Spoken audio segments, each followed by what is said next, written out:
Hey again, it's Patti Jenkins and Richard Jenkins. I told you I was going to read you a poem, and I'm so excited because this is a what-if poem. This is about Jesus in the Garden of Gethsemane, interceding for you and me. And it's what if these were his thoughts, these were his feelings. So the name of it is My Amazing Grace. Here we go. I am familiar with walking in places where dark shadows loom. I remember oh so well those foreboding feelings of imminent doom. For some, they are contemplations within the soul, mind, and heart. Often, they're places where my Father longs to come to impart. This garden shadows had beckoned, wooing me deep within. I knew that this would be a battle that I alone must win. My Father sent his Spirit to endow me with power and grace. Despite the fact that my spirit's eyes seemed veiled from seeing his face, I wrestled fear so great until my bones began to quake. My soul and spirit groaned so loud, my whole being began to shake. I was in the greatest anguish my soul had ever felt before. Becoming immersed in battle, like a lion, I began to roar. Every part of my soul and being became a war of intercession. I was wrestling to bring my flesh completely into submission. My sweat fell as great drops of blood until I was completely drenched. I travailed in prayer the whole night long, being totally entrenched. I cried out to the Father, if you're willing, please take this cup from me. Yet as I embraced his will, I began to grieve for all humanity. Oh, their burden of sin, the suffering and pain, I wept in deepest agony. My soul was intent on waging war for them by interceding triumphantly. Never had I felt the weight of sin's insidious grip of total despair. Satan's relentless barrage of depravity left them stripped and bare. Every pore of my being shuddered in their fear, feeling such detriment. But I overthrew those powers of darkness by his enablement.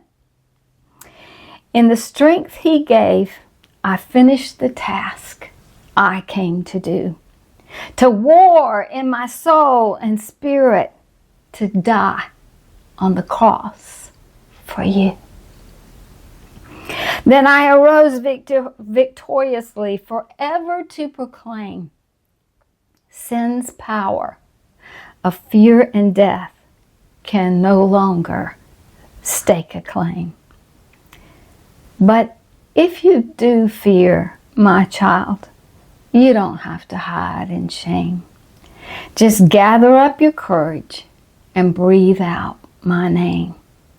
You are never alone, and when you set your gaze upon my face, you will find more than enough of what you need. My amazing grace. Oh, thank you, Jesus. But I want to share with you, I was going to read some of the thoughts that I had afterward, and you can contemplate your own about this poem, because of course there's some moments in there you're thinking, what? And yet it was a spiritual battle, and one in which He embraced, not just on the cross, but it started in the Garden of Gethsemane. I really think the battle not just was started, but was won in the Garden of Gethsemane.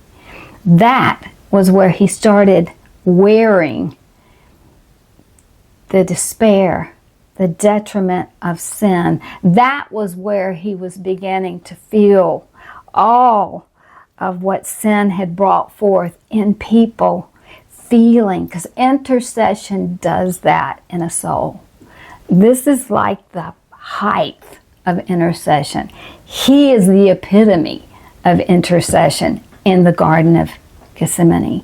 And when we enter into our closets and when we say, "Clothe me, Lord, let me feel what that person is feeling. Let me feel what this nation is feeling," when we begin to embrace those feelings, when we're praying for our president, when we're praying for our governors, when we're praying for the chief of police, or when we're praying for our own children or other people, let's bring it home a little more personally. When we're praying for them, we can say, "Let me feel what they're feeling." And this is what Jesus was doing, literally feeling the weight of what sin had brought in his own soul and spirit and body, to the point where he felt all of the shame, all of the guilt, all of the despair. Every time someone had ever felt like committing a crime, did commit a crime, the whole horrendous evil mess of sin, he wore it. Not like a cloak, but as a tight-fitting garment that was almost restricting his soul in pain. That's what I want you to see. In pain, he sat in that garden all night long, wrestling for you and for me to overcome the effects of sin on the cross. That's what he did. So, without reading it, it was very soul-wrenching, moving, powerfully inspiring, and even to me, what he went through in the flesh as a man was more endearing at that moment than knowing God was in man, because he chose to feel it. He chose to become an instrument of demonstration that you can too.